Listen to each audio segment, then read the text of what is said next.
What is a native? What makes a native native? The freaking watashi wa. What do I mean by that? I think it becomes increasingly more difficult the higher your level is, the higher your language level is, and that it can be a very crucial stepping stone into improving your language learning. But past a certain point, there's really no point to try to contain, and obviously CEFR levels and nativeness is closely related. Hi and welcome back to my channel. Today we're gonna do once again a little tour of Reddit, more specifically our language learning, where I will just go through some of the posts I find interesting and share my opinion on the advice or on the opinions that I see on Reddit.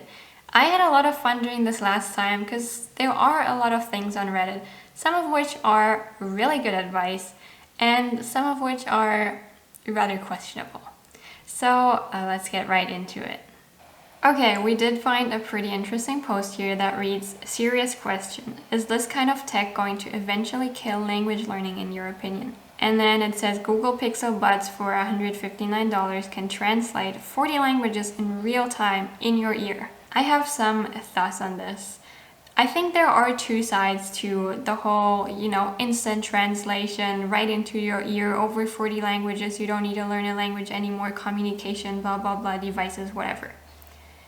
One side is people like the person who posted this, that they are genuinely worried whether learning a language will still be worth it in the future, if this is going to kill language learning. The other side is obviously that this is a massive improvement for opening up the world, for being able to go to new places, for talking to new people who may not speak English or your native language. I think that both sides have a point. On the one hand, machine translation is getting better and better. If you compare, let's say Google Translate 10 years ago to what it is now, that is two different universes. And I think that will continue improving as the technology behind it improves. And I think that this is actually not a bad thing. It just requires us to work with it differently. Now, if you think of translators 100 years ago, right, they would have to go consult the dictionary for every word that they didn't know, for structures that they didn't know. And it would be a very tedious and very long process. I think that translators as a job will become more and more rare, but instead what they will be doing is kind of edit machine translated stuff, or kind of process what a machine has translated and make it more human, make it more accurate, make the tone better, because those are things that machines cannot do right now. They might not always catch the right nuance, they might not always get the sarcasm right, they might not be aware of cultural nuances. So we will still need human translators to do that job for us. It's just that now we don't have to go to a library and look up every single word that we don't know and look up all the grammar structures and look up all the cultural nuances, because we have the internet, we have machine translations, we have things that can help that process and make it, I think, a lot faster. The other thing is that, as I just said, that these devices might allow you to explore places that you otherwise couldn't really explore because you wouldn't speak the local language. And I think this is an amazing feature. People can now go to Spain or Thailand or whatever other countries that is supported by this device and have a better chance of getting around and having an enjoyable experience without having to put in hundreds of hours of learning the language to even be able to ask where something is. That being said, I do not think that these devices are currently as amazing as they're marketed to be. I think that if you went, for example, to a crowded place, it might have problems translating everything in real time because there's just so many things coming at you at once. And then there's also obviously the aspect of, it is just a different feeling of communicating with another human directly versus, having to type something in your phone or speak something in your phone and then show them your phone every time, in the case of Google Translate. If I hang out with my friends, I think that would be really annoying if I had to translate everything that I was going to say. It slows down communication, and even though these devices say that they do it in real time, I think there is just a different feel to it, to having to, having to listen to the little translator voice in your ear every time while your friend is speaking. So to summarize, I guess, no, I don't think language learning is going to be killed. Also because there's also still people like me who enjoy the journey of learning the language. Now don't get me wrong, there's obviously languages that if I could click a button and I could just know them instantly, I would absolutely do that. But there are also languages that I like discovering. I like uncovering the little grammar bits and pieces here and there, and just seeing how different it is or how similar it is to other languages that I've learned. Learning the language is part of the goal. The journey is the goal for me. And just because of that, I think that language learning is not going to, quote unquote, die anytime soon. But I'm really curious to see what the rest of the language learning community thinks about this. So let's have a look at what the comments say.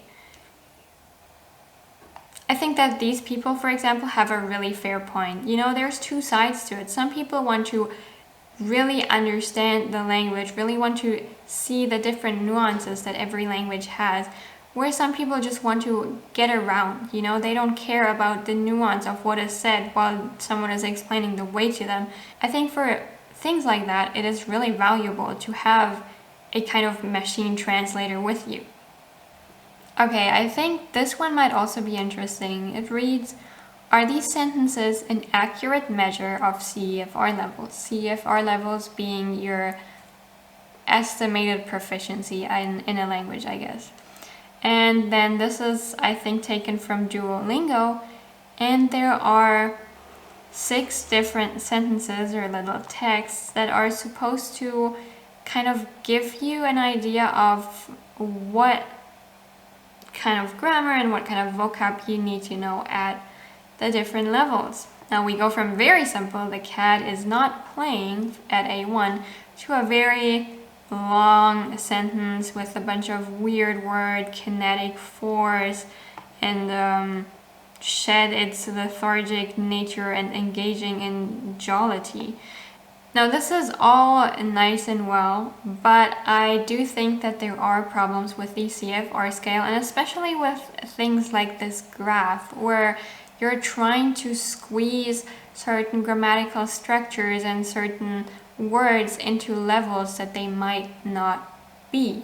What do I mean by that? I think it becomes increasingly more difficult the higher your level is, the higher your language level is, to put certain grammatical structures and grammatical features and a vocabulary into certain categories.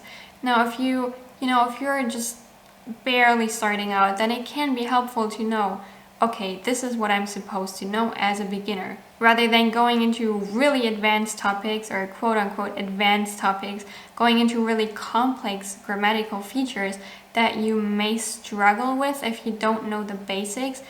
Obviously, it's going to be helpful to know the basics first, but past a certain point, there's really no point to try to contain certain vocabulary in certain groups or categories.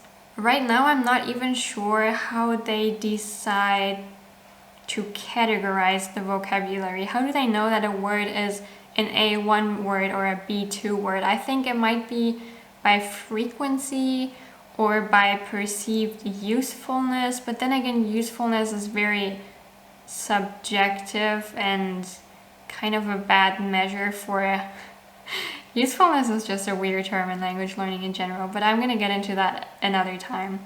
But anyways, I think the other problem with the CEFR is that it is very limited in what it tests. And I do know that the CEFR is supposed to be like, when you start out, you're just you know like essential functions in your daily life or whatever, and then as you move up, it allows you to work, for example, and then it allows you to follow a university lecture. But I think that there are so many more things that go into being really good at a language or being okay at a language, and there are so many facets that can influence that. Knowing words is great. Knowing words is really good, and knowing a lot of words is a big step to get better. Obviously, knowing grammatical features and the nuances that they carry is also a sign that you might be rather advanced in your language learning journey. But then there are things that are not reflected in the CEFR at all, such as your pronunciation. If you are just starting out, obviously your pronunciation is okay if it's not really good. But if you want to be perceived as someone who's really advanced and someone who can easily communicate with the people around you, then your pronunciation kind of needs to meet certain standards. And I think that is not reflected in the CEFR. There's also things such as colloquialism, and what do you do with cultural knowledge? Is that not something we should kind of take into consideration as well? So as you can see, proficiency in a language is so much more than knowing a certain set of words and having a grammar checklist that you just all checked off and you're good to go. If the certificate itself doesn't matter as much to you and you truly want to become good at the language, then a better route to achieve that, rather than clinging onto a word list and clinging onto grammar, is to just go out in the wild. And especially if you already reached a high level, it should be really easy for you to go watch movies, go read books, go talk to natives, and pick up the subtle things that you can't really learn from a textbook. And immersion can help you with all of those things. And I know it's scary in the beginning when you have learned with a textbook for years and years, and then you have to go out and watch a movie and you're kind of scared you don't understand anything. But as you spend time with the language in its natural form, the way natives use it, the way you find it in media, you'll then find that there are so many more things that you would have never learned any other way. I am also curious what the comments say. So this person, for example, says that the C1 example looks like it belongs to our I am very smart. I assume that is a subreddit where people just show off how smart they are, and the example did come across as that. And in this text, in their comment, they also write about how the CEFR level tests a certain type of proficiency.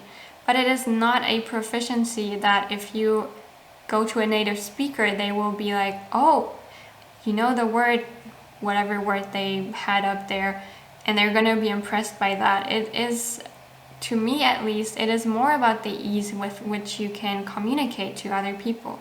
Does it feel fluid? Do you feel like generally it isn't too draining on you or your partner to have a conversation?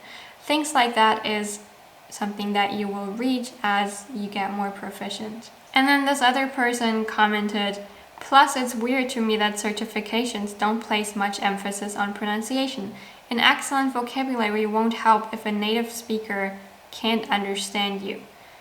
That is again also true, but I do think that if you get to those higher levels, to B2, C1, C2, I think your pronunciation just naturally has gotten better if you have at least done some pronunciation study and haven't completely ignored that up until that point. What I do like about their comment though is that they said, anyway, my milestones for fluency are understanding double entendres and different connotations of common words, coming up with jokes and puns during casual conversation, thinking in the target language without translating from the native language, using colloquialisms and idioms. I actually really like this list. I really like how this gives a pretty good idea of all the other things that you can measure to kind of see how your language is progressing. There are different types of fluency or proficiency, and depending on what you need for your future or for your university degree or for your work, obviously you're gonna have to approach language learning differently. But I just think that if you want to become truly proficient, then sticking to CEFR guidelines only will probably not get you there. That is the summary of all of this. And another one about CEFR levels. This one already has a pretty interesting title. Stop trying to compare native speakers to CEFR levels. It doesn't make any sense. It's like every week I see someone make a post comment about how most native speakers of a language aren't really fluent because their reading writing is below a C1, C2 level. I think we all need to wrap our heads around the fact that being fluent in a language doesn't have anything to do with CEFR levels. If you, as a second language learner, were below a C1 level, then yeah, you probably wouldn't be fluent. But that's because you are likely learning how to speak, listen, write, and read all at the same time. For us, our reading, speaking levels will be roughly similar because we are learning them in tandem, but this isn't true for native speakers. We were speaking our native language fluently before we even knew how to read. You're not more fluent than most natives because you memorize some grammar rules that aren't typically used correctly. Can you turn on a random movie in any subject with no context and understand virtually everything with absolutely no issue? Can you have an argument in your target language without having to stop and think between each sentence? Can you understand people who are mumbling, whispering, slurring their words, or speaking with food in their mouth? No? Then you are in no conceivable way more fluent than any native. All of these A1 to C2 levels become wildly misleading when used to describe natives. Is an illiterate adult A1 because they don't know how to read? Of course not. Even to say they're C2 feels silly. They're native. It's entirely separate. I have been thinking about the difference between, native speakers and non-natives, even very high-level non-natives for a while, and I found some research papers that kind of try to summarize what the differences are. So I will make a video about that because I'm really interested in this topic of what is a native? What makes a native native? Because as this person correctly points out, what about someone who's illiterate? Does that mean they don't know the language? No, obviously they do, and they're still gonna be probably way more fluent than any non-native speaker when it comes to their speaking at least. This person said that, if you memorize some crazy grammar rule that isn't really used that much in common everyday speech, then most native speakers might also struggle with recognizing it immediately or using it correctly immediately. But that doesn't really mean you're better than a native speaker. Because, as I said before, being really good at a language is so much more than just knowing random grammar and random vocabulary.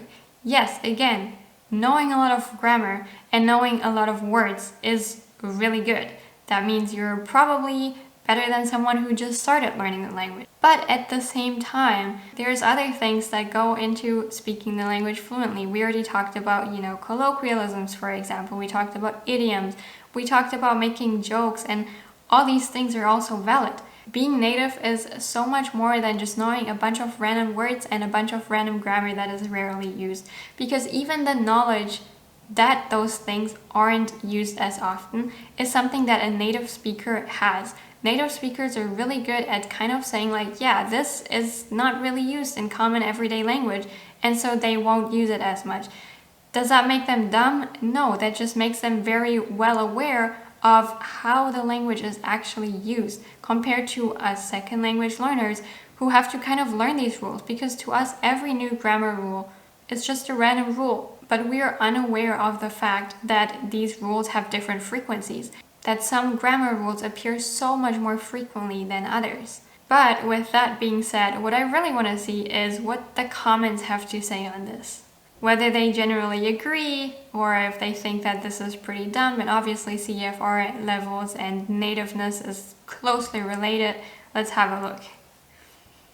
I agree completely, but it seems like some people are, don't know how to pronounce this word, with this idea of becoming better than natives. I guess it's an ego boost, but it doesn't really make any sense to me as a goal. There's so much more to being a native speaker than language skills. There is a lot of cultural baggage that comes with it as well, and a non-native speaker really can't replicate that, nor should they worry about it. Having a particular native language isn't a skill, it's just a random chance. I definitely understand that people want to reach high levels in their target languages, and it would be a big confidence boost for native speakers to think you are one of them, but trying to be better than them really doesn't make a lot of sense. Yeah, I think this makes a lot of sense. I think very often, we kind of pride ourselves when native speakers tell us, wow, I thought you were a native of XYZ language. And it kind of makes us proud because it shows that we did all the right things to get to that point, to kind of faking being a native speaker. But even that faking you can only do for so long, because eventually you're gonna slip and you're gonna use a weird word, or you're gonna use a weird structure. You might mispronounce a word, you might forget something, and then there you go. There it shows you're not actually a native speaker. But that doesn't mean that you're in any way, shape, or form any worse at the language than you were like a minute ago. Even being a very proficient, high-level speaker of a language is definitely something that we can be proud of, and we should. But yeah, comparing yourself to a native, I don't know. I think here's a comment that points out a really interesting point in this whole conversation, namely that, okay, let me put it more clearly. I would like to be able to speak and comprehend English or any other second language, as well as an eloquent, well-educated native speaker with a college degree. Is that possible, and do you really think it's an unreasonable goal? I think that is a specification that many people often leave out when they say they want to reach native level. I guess the implication is that, you know, a college-educated, somewhat decently well-read, eloquently speaking native speaker. Okay, I also found this, so let's have a look. How much you learn from theory, a little bit. How much you learn from practice, a little bit more. How much you learn from mistakes. I think there are a few things we can say about this graph though. So, for example, the first thing is that while theory shouldn't be the major focus of your studies, I do think that theory definitely has its place, and that it can be a very crucial stepping stone into improving your language learning. An example I always like to give is, for example, the IPA. I think the IPA is super powerful. With just a little bit of effort, you can improve your pronunciation by so much. And it really doesn't take a lot of time to look at an IPA chart, even if you don't know IPA. Look at the IPA chart of your own native language, see which letters or letter combinations correspond to which sounds, and then see how that compares to the language that you're trying to learn. Now, if you know both your native language and English, then you have two IPA charts that can potentially help you to understand how the sounds of the language you're trying to learn work. And I know it's not a perfect representation of every single sound and every single sound combination and the intonation and all that blah blah blah, but it is still very helpful to get started, to have an idea of what roughly things are supposed to sound like. Otherwise you're just gonna sound like the freaking watashi wa, when it's like, no, just look at the IPA chart, please. The other interesting thing about this chart that I think is worth pointing out is that practice can be helpful, but only if you do it in the right way. My boyfriend and I have been talking about deliberate practice a lot recently, and how a lot of people are just not very deliberate with what they're doing, and how that results in them not really improving, or improving at the rate that they could improve at. So when we speak of deliberate practice, we mean that you actually have an intention to improve. You actually pay close attention to what you're reading, to what you're listening to what you're watching, and try to figure out, by using your brain, by actually engaging with the content that is right in front of you, to try to understand, to try to pick apart the sentences, try to understand the meanings of the words and how the words interact, try to see the grammar structures and look up things you haven't seen yet. That is being deliberate with your practice. Now, turning on the TV and then going to another room is not deliberate practice. I wouldn't even consider that practice. So then, and I understand that this graph is kind of meant as a joke, but I do think there is some truth to it, where if you make a mistake and you notice that mistake and it's memorable enough for you to remember it, then you probably won't make that mistake ever again. There are some really funny comments where people, you know, accidentally mistake one word for another, and it leads to some really embarrassing moments. Those things are gonna stick with you. You're probably not gonna confuse two words ever again. But again, just as with the practice thing, if you make mistakes and you keep making them and you don't get any corrections, you don't notice them, and you're not really receptive to feedback, then you're just gonna make a mistake and you're gonna make it over and over and over and over again. And nobody's gonna stop you from making that mistake. So just like with practice, you need to be kind of attentive. You need to notice when you make the mistake in order to improve upon that, because only then can you actually fix it. If you never notice it, you can't fix it. Okay, that will be it for today. I hope you enjoyed hearing some of my thoughts on some of these topics, and I'd be curious to hear your thoughts on what we discussed today. Do you think the CEFR is generally a good measurement of one's proficiency? Do you think you should compare yourself to natives and hold up this really high standard? Let me know in the comments below. Thank you for watching, and I'll see you in the next video.